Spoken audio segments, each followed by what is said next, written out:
ম্যান্ডির জন্মদিনে ম্যান্ডির বাবা ম্যান্ডিকে তার মন্দিরা ভবন গিফট করেছিল। ঠিক আছে, সেটা আজকে আমাদের ম্যান্ডি বলল। এবং বাড়ির দলিলপত্র, টাকা পয়সা সমস্ত কিছু ও কী করছে সেটাও আমাদেরকে বলল। নমস্কার বন্ধুরা, welcome back to my channel. তো শুরু করছি আজকের ভিডিও। তো আজকের ভিডিওতে কথা বলবো অবশ্যই ম্যান্ডিকে নিয়ে। তো ম্যান্ডি তার বাবার বাড়ি রং করাচ্ছে এবং বাবার বাড়ি রং করাচ্ছে এবং শুনছি নাকি ওয়াল পেন্টিং করাচ্ছে। সমস্ত কিছু ম্যান্ডি কেন করাচ্ছে সেই সব নিয়েই আলোচনা থাকবে আজকের এই ভিডিওতে। ম্যান্ডির বাবা আমাদের সবাইকে ছেড়ে চলে গেছেন, বেশি দিন হয়নি, খুবই অল্প দিন হয়েছে।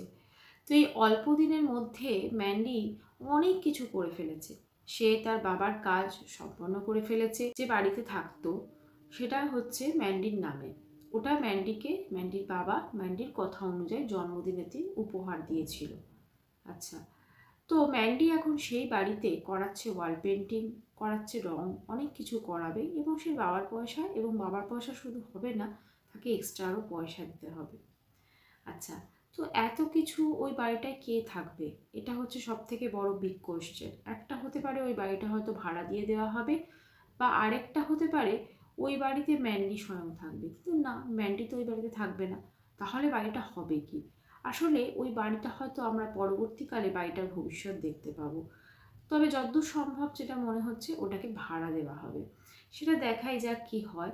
কিন্তু ম্যান্ডির বাবা যেতে না যেতেই ম্যান্ডি যেভাবে তড়িঘড়ি করে ওই বাড়িটার একটা নিষ্পত্তি করতে লেগেছে, সেটা কিন্তু খুবই অবাক করছে। এদিকে ওর মা বাড়ি খুঁজে বেড়াচ্ছে, বাড়ি খুঁজতে খুঁজতে চলে গেছে তার তৎকালীন সময়ে যে কাজের লোক কাজ করতো তার বাড়িতে, এবং সেখানে গিয়ে নাকি সে টিনের ছাউনি, খড়ের ছাউনি ওলা বাড়িতে বা মাটির বাড়িতে নাকি সে থাকবে। মা মেয়ে দুজনের কর্মকাণ্ড দেখলে একটাই জিনিস বোঝা যায়, মানে নাটকের আর শেষ হচ্ছে না, নাটক তো নাটকই চলছে। আচ্ছা, ম্যান্ডি ভীষণই একজন চালাক মহিলা, এবং সে সময় বিশেষে মানুষকে ইউজ করে এবং তারপর ছুঁড়ে ফেলে দেয়।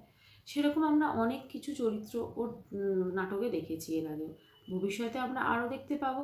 আরেকটা জিনিস এখানে বলার, যে ম্যান্ডির বাবা বাড়ির দলিল পত্র সমস্ত কিছু ম্যান্ডিকে আগেই দিয়ে দিয়েছিল। ঠিক আছে, বাবা জানতো যে সে চলে যাবে, দাদু, তো সমস্ত কিছু সে আগেই দিয়ে দিয়েছিল।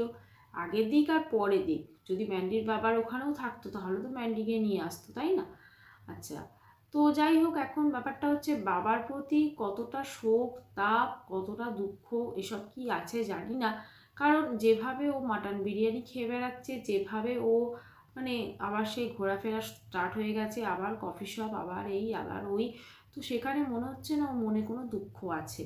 হয়তো সেই দুঃখ জিনিসটাই এদের মধ্যে নেই, বা মন বলে ওদের মধ্যে কিছু নেই। যদি সেটা থাকতো তাহলে ওর মা কিন্তু ম্যান্ডির বাবার যখন সেকেন্ড টাইম সুযোগ দিল ছেড়ে যেত না। ম্যান্ডির মায়ের ভাগ্যটা আমি ভাবছি খালি, উনি আগেও যার কাছে থাকতেন, ওই তাপস পাল আর কি, তো সেই তাপস পালের কাছেও যিনি যে থাকতেন, সেই তাপস পালের যখনও শেষ সময় এসেছিল তখনও তিনি ছিলেন না, নিজের স্বামীর ব্যাপারও বেলাতেও ছিলেন না। কিন্তু স্বামী চলে যাওয়ার পর তিনি কিন্তু একদম গঙ্গায় গিয়ে মাথা পাতা ঘষে তিনি চান করেছেন, সব কিছু করেছেন, সেটা তিনি তার ভিডিওতে শেয়ার করেছেন। এখন কথা হচ্ছে ম্যান্ডি এক্স্যাক্টলি কী চাইছে, ম্যান্ডির বাবার বাড়িটা এক্স্যাক্টলি কী হবে? সত্যি কি ওটা ভাড়া দেওয়া হবে? আচ্ছা, আমার একটা জিনিস মাথায় এলো, ওয়াল পেন্টিং কেন করছে? ওয়াল পেন্টিংয়ের কী দরকার আছে বোঝা যাচ্ছে না। নাকি ওটা কোনো বাচ্চাদের স্কুল হবে? হতেও পারে।